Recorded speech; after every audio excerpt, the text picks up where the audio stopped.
Hi. So I've got a day off today. The weather is still terrible, but better than it was.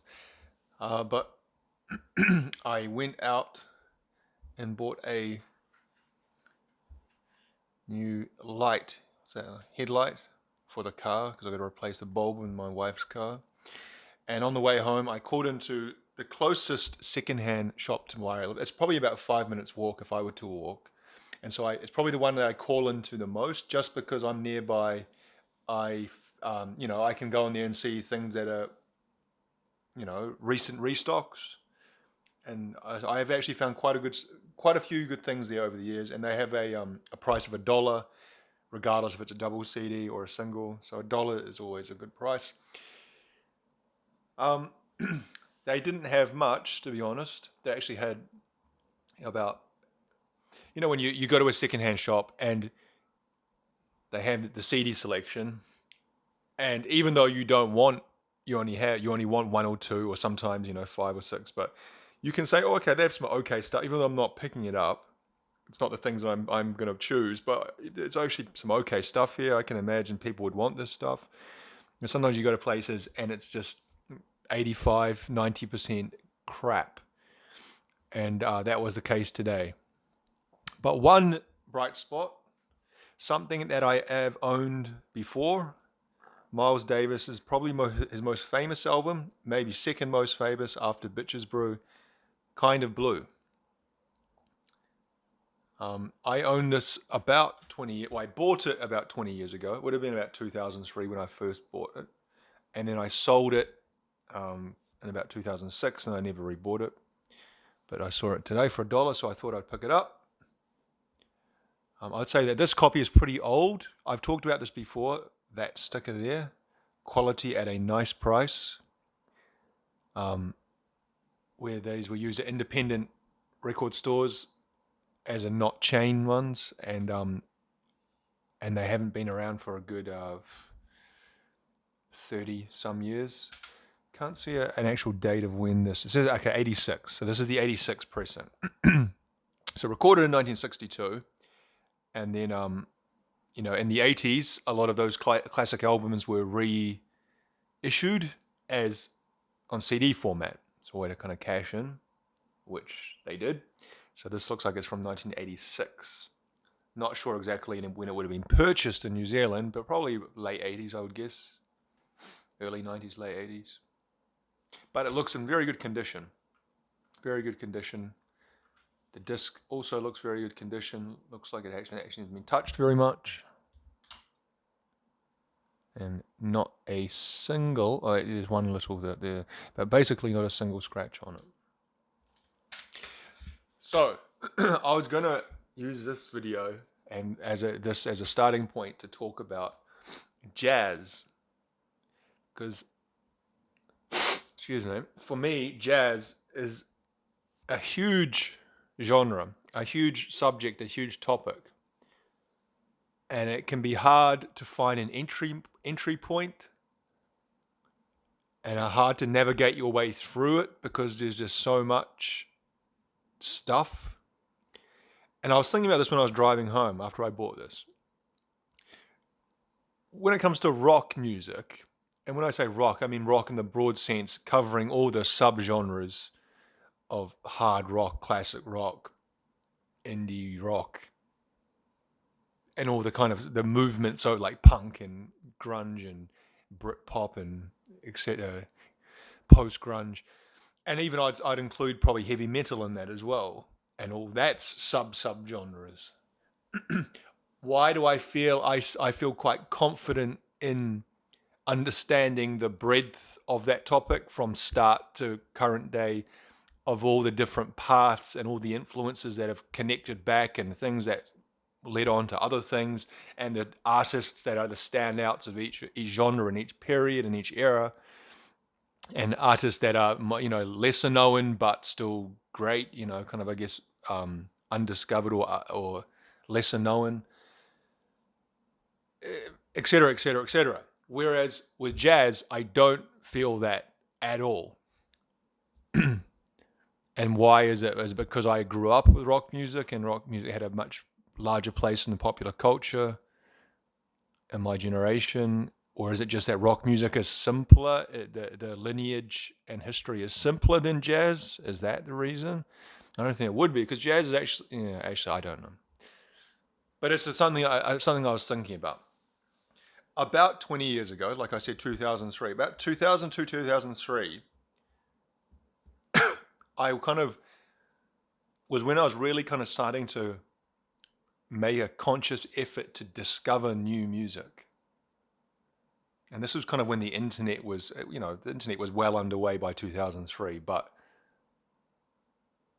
it became a part of your everyday life, the internet. Most people had internet connections at home by that time. And so I used the internet a lot to communicate with other music fans and use it as a research tool to find out about different kinds of music and recommendations and things like that formerly would have been served through word of mouth, face to face, or through the music press, magazines and things. So the internet made it a lot easier. So anyway, I'm rambling here. I saw, like, when you'd see, like, greatest albums of the 20th century, or even rock artists who I loved and admired, would often cite and reference jazz musicians and say, "Oh, this is a great album. This guy had a huge influence on me." And so I saw, jazz referred to a lot. I thought, can't remember what I actually thought at the time, but obviously I thought, I'm going to try and discover some of this. So I downloaded some, and then I also bought quite a lot as well. I went through a period where I bought a decent amount of jazz albums, but most of them would have only been touching the surface, because it was a bit of Miles Davis. I had kind of Blue, Birth of Cool, Sketches of Spain, is that one of them? Flamenco, I think, not flamenco. A few others, and then John Coltrane is the same. I whatever his ones were, is it Love Supreme or Giant Steps? Were they the songs or the albums? I can't remember. About 4 or 5 different John Coltrane things from different periods of his career. Charles Mingus, a few things by Charles Mingus, because I played the bass and I thought, well, he's a renowned jazz bassist. And I actually liked a lot of Charles Mingus' stuff. What's that one? The Haitian Fight song. What's that one he does? He sings in it. What is the name of it? Anyway, Charles Mingus, Thelonious Monk. Who else was it? Just basically all the most famous, most well-known jazz musicians. If you asked anyone, they'd probably name those same guys that I just said then. But even just if you just focus on those guys, they have so much work. And that's the thing, is they don't just have their own work. Like Coltrane, for example. I think Coltrane played on this, didn't he? Or at least he was in Miles Davis's band for a time and played on some of his albums. Maybe it wasn't this one. It's not on. Doesn't say. Actually, I might have a look at that now. Hang on 1 minute. Yeah, sorry. It's 1959, not 62. Yes, he did. Davis led a sextet featuring saxophonist John Coltrane, Julian Cannonball Adderley, pianist Bill Evans, bassist Paul Chambers, and drummer Jimmy Cobb. So Coltrane played on a lot of other artists, and same thing for a lot of the other guys that you would hear their names, and they play on each other's stuff. They made guest appearances. And that the artists I just named there were actually from quite a small period of jazz history. Basically what I see, kind of Blue was 59, I think. Birth of Cool was early 50s, maybe. And the stuff by Coltrane was the 60s. I think John Coltrane was dead by late 68 or something, or 67 he died. So, and the same thing for Mingus. Most of Mingus' stuff was in the 50s and 60s. Obviously, I think the 50s and the 60s are considered to be one of maybe, actually, yeah. See, I'm completely talking out my ass here. I have no idea. But I think it's considered to be one of the golden periods of jazz, but certainly earlier as well than that. Other kind of periods that are considered to be golden eras, or, the greatest period with the most. Birth of Cool was 57. So Miles Davis made his first recording in 51. And then it's like 52, 53. There's multiple, what do you even call it, albums? Are they even considered to be albums? I don't know. This says the following list intends an outline of Davis's major works, particularly studio albums. So isn't even a comprehensive list. So we've got one album in 51, one 52, one, two in 53, one, two, three, four, five in 54, five in 55, four in 56, five in 57, and it goes on. Now, I'm sure he would have slowed down as he kind of gained more fame. Yeah, so we can see after Kind of Blue slowed down a bit. One in 1960, one in 61. Oh, sorry, two in 61, nothing in 62. He had a year off. Two in 63, nothing in 64. So he's slowing down through the 60s and 70s, and But I guess that's going to happen. But that's part of my point, is that if you really want to get an understanding of an artist, you can listen to one album, but this is only one particular period, Kind of Blue. If you compare this to Bitches Brew, or that stuff he did in the 80s and 90s, that to me sounded a bit dated to that time. It had, the use of like kind of 80s synth and drum machines. You're not getting a full understanding of the genre or even the artist. So here are some other stuff I picked up secondhand, because like I said, I sold a lot of the jazz stuff I had. I sold all the jazz stuff I had in the mid-2000s. I already had about 20 jazz albums. But secondhand, I've picked up over the last 3 years, Miles Davis Jazz Profile. So this is, I guess, taking from out his career, Deception, Publicity. What does it say? Did it say exactly? No, it doesn't say what albums they're coming from. I'm not reading that.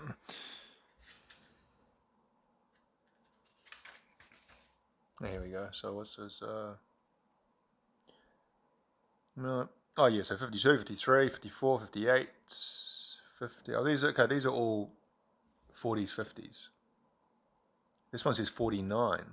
Very good. That's from Birth of Cool, isn't it? Yeah.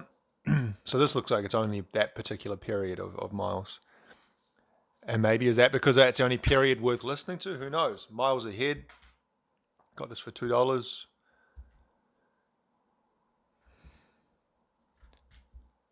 This is Anita's, apparently. She didn't want it anymore. My Ship. That's a great song.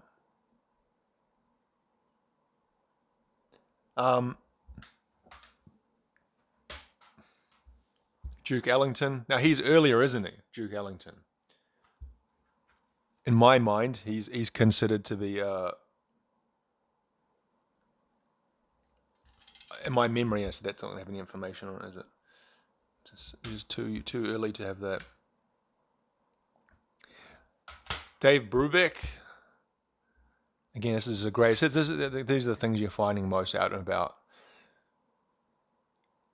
Take 5, obviously, is his most famous one. Charlie Parker. Again, I think Charlie Parker and Duke Ellington are both like a generation before Miles Davis. Yeah, Charlie Parker looks like his a little bit earlier than just a bit earlier than Miles Davis, but he was dead pretty young as well. He died. God, he's only 34. Didn't realize he was so young. I guess that would have been something. A lot of those guys were heroin addicts, weren't they? A lot of those old jazz guys. Parker died in New York City. Official cause was lobar pneumonia and a bleeding ulcer, but geez, at 34, a bleeding ulcer. But Parker also had advanced case of cirrhosis and suffered a heart attack. If he's doing that at 34, he must have lived a very hard life. The coroner who performed his autopsy mistakenly estimated Parker's 34-year-old body to be between 50 or 60. What was he doing? Jeez. Must have packed a lot into those 34 years. And then Duke Ellington, again, I think he's even younger. So he even older. So he was born in 1899. He lived a full life, though, to 75. But looking at it, his recording, he was making recordings in the 20s and 30s. So yeah, he's certainly a generation before Miles and Coltrane and stuff like that. But you see a lot of jazz albums in secondhand shops. A lot. I'd say jazz and classical make up the majority because they just don't get bought. People aren't picking up. People are always going for the pop and the rock stuff, and kind of more, I guess, things outside of that. But classical, which I'm going to talk about one day in another video, which is an even more difficult genre to get a grasp of. But so some things I've almost, like, for example, Lionel Hampton. I see a lot of Lionel Hampton stuff, and I remember I've heard some Lionel Hampton songs, and I saw this live performance again from like the 1940s. He plays like the vibraphone, but then I feel I don't know enough about Lionel Hampton to want to buy something and listen to it, because I know I probably just won't listen to it. I don't know. So yeah, I guess my point is that it's such a huge thing, and like I said, this what I have here and what I've just talked about is from a very restricted period. This is from mainly the 40s, 50s, and a little bit of the 60s, a little bit of the earlier with Duke Ellington.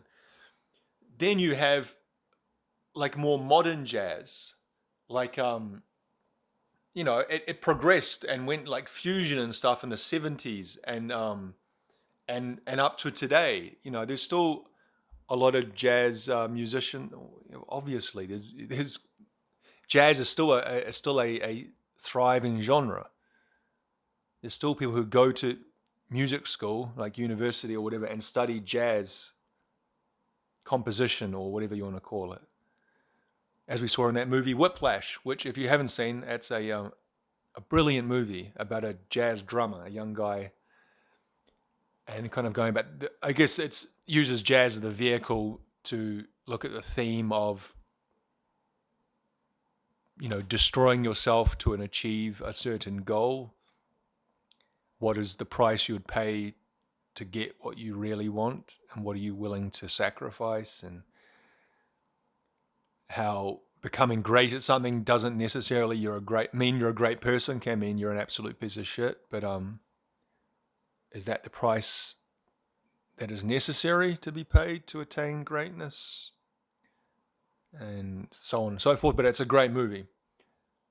It's the guy who played the main character, the kid, the drummer.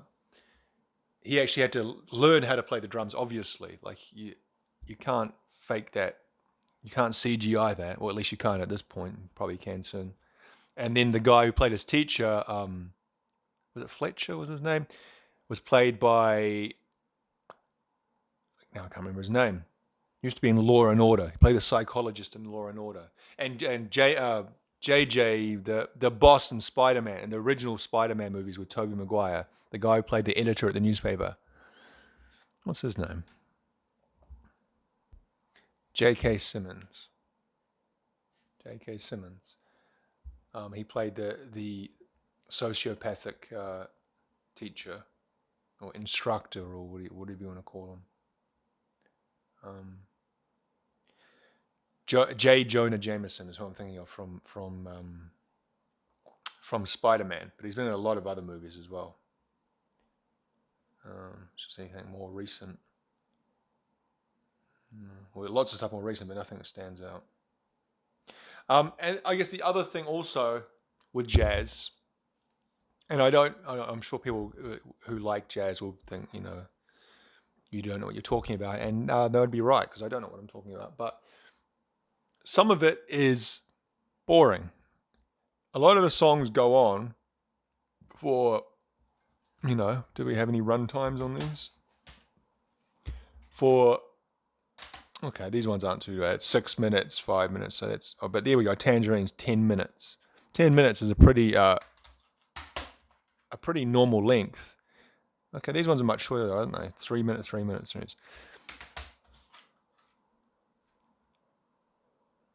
No, so he got, as he went through, 7 minutes, 8 minutes at the end of his career. But, I'm not saying that I have any problem listening to long songs. I listen to prog rock and metal songs that are 10 minutes is nothing. Dream Theater's got some songs that are like half an hour long. Was that Opeth song, Black Rose Immortals, 21 minutes long?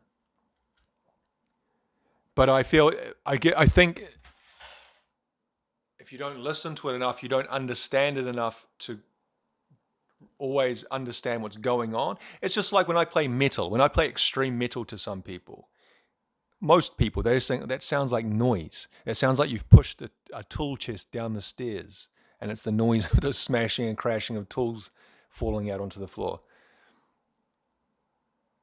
And and in the screaming, the vocals, I can absolutely understand why they think that.